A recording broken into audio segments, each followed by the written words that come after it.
নমস্কার বন্ধুরা, happy with Gopa kitchen কুকিংয়ে তোমাদের সবাইকে জানাই স্বাগতম।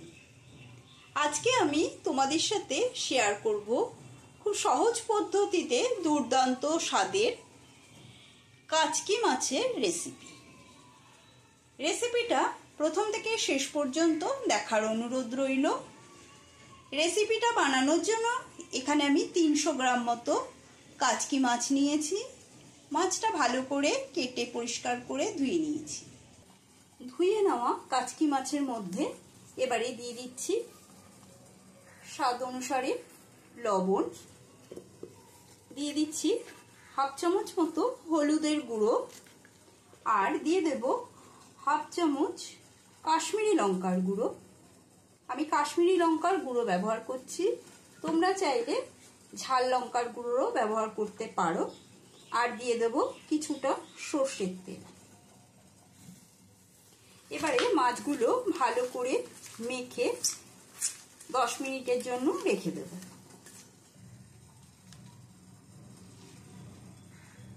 এবারে এর মধ্যে দেওয়ার জন্য নিয়েছি এখানে একটা পেঁয়াজ কেটে নিয়েছি, কয়েকটা কাঁচা পাকা লঙ্কা নিয়েছি স্লাইস করে কেটে নেওয়া দুটো টমেটো মাঝারি সাইজের, আর নিয়েছি 2 কোয়া রসুন। গ্যাসে কিছুটা জল গরম করতে রেখেছি। এই গরম জলের মধ্যে কেটে রাখা পেঁয়াজ কাঁচা লঙ্কাটা দিয়ে দিচ্ছি, দিয়ে দেব টমেটো আর 2 কোয়া রসুন, সামান্য লবণ দিয়ে দিচ্ছি।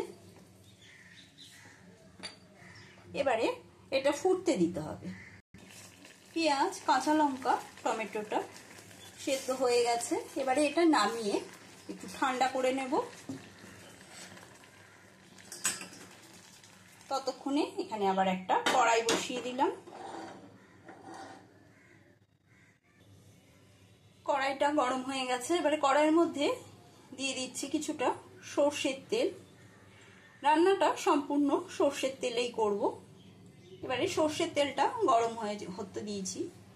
সর্ষের তেলটা গরম হতে হতে এর মধ্যে মিক্সার জারে একটা মশলা বানিয়ে নিয়েছি এখানে হাফ চামচ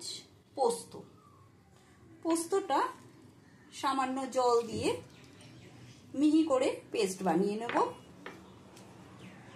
পোস্তটা পেস্ট করে নেওয়া হয়ে গেছে। সর্ষের তেলটা গরম হয়ে গেছে। এবারে এই তেলের মধ্যে দিয়ে দিচ্ছি কিছুটা কালো জিরে ফোড়ন। কালো জিরে ফোড়নের থেকে সুন্দর গন্ধ বেরোলে এবারে এর মধ্যে দিয়ে দেব একটা মিহি করে কুচিয়ে নিয়েছি পেঁয়াজ কুচিটা দিয়ে দিলাম। পেঁয়াজ কুচিটা দিয়ে পেঁয়াজটা একটু ভেজে নেব। পোস্তর পেস্টটা নামিয়ে নিয়েছি।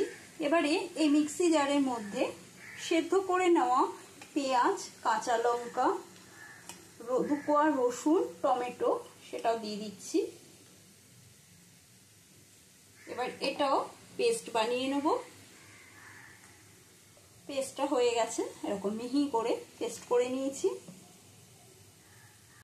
পেঁয়াজ কুচিটা লাল করে ভাজা হয়ে গেছে। এবারে এই ভেজে রাখা পেঁয়াজের মধ্যে দিয়ে দিচ্ছি পেস্টটা, পেঁয়াজ কাঁচা লঙ্কা রসুন টমেটোর পেস্ট। এখানে আমি 5-6টা কাঁচা লঙ্কা ব্যবহার করেছি। ঝালটা তোমাদের পরিমাণ বুঝে ব্যবহার করবে। এবারে মশলাটা একটু কষিয়ে নিতে হবে। এই মশলার মধ্যে দিয়ে দিচ্ছি লবণ, স্বাদ অনুসারে লবণ দিয়ে দিলাম। দিয়ে দিচ্ছি হলুদের গুঁড়ো হাফ চামচ,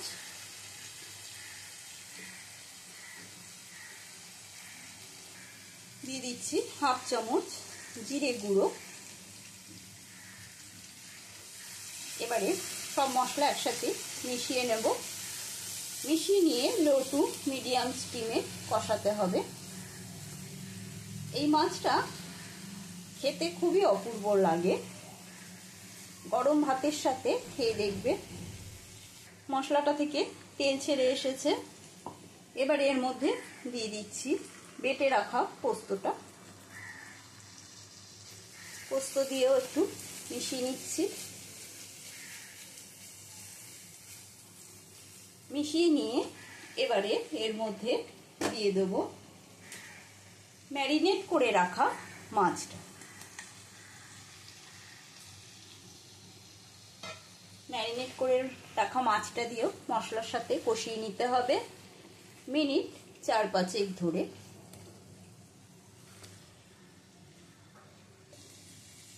দিয়ে দিচ্ছি একটু বাটি ধোয়া জল।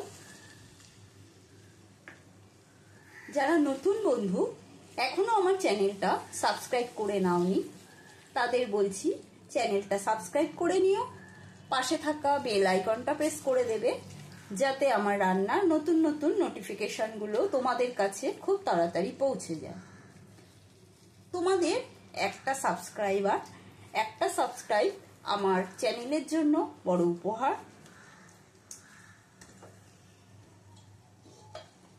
এবারে 3-4 মিনিটের জন্য ঢাকা বন্ধ করে দিলাম। 3 মিনিট বাদে ঢাকাটা আবারও তুলে দিচ্ছি। তুলে নিয়ে মাছটা আবারও একটু নেড়ে ছেড়ে নেব।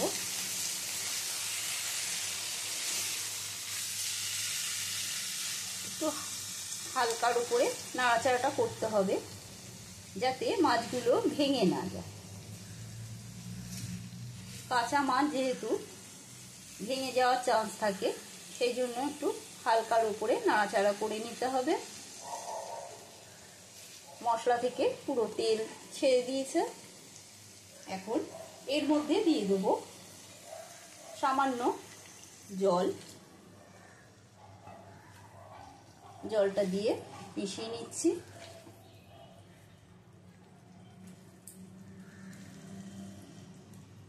এবারে 5 মিনিটের জন্য আবারও ঢাকা বন্ধ করে গ্যাসের স্টিমটা লো করে দিলাম মাছটা সেদ্ধ হওয়ার জন্য। মিনিট 5 বাদে ঢাকাটা সরিয়ে দিচ্ছি। ওয়াও, খুব সুন্দর গন্ধ বেরিয়েছে। দেখো কি সুন্দর ওপরে তেল ছেড়ে এসেছে। এখন দিয়ে দিচ্ছি কুচিয়ে নেওয়া কিছুটা ধনেপাতা। ধনেপাতা কুচি দিয়ে আবারও 2 মিনিটের জন্য ঢাকা বন্ধ করে দিলাম। 2 মিনিট বাদে ঢাকাটা আবারও তুলে নিচ্ছি।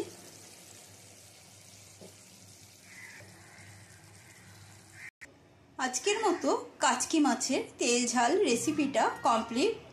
আশা করি রেসিপিটা তোমাদের খুব ভালো লেগেছে। ভালো লাগলে কমেন্ট করে অতি অবশ্যই জানাবে, লাইক দেবে।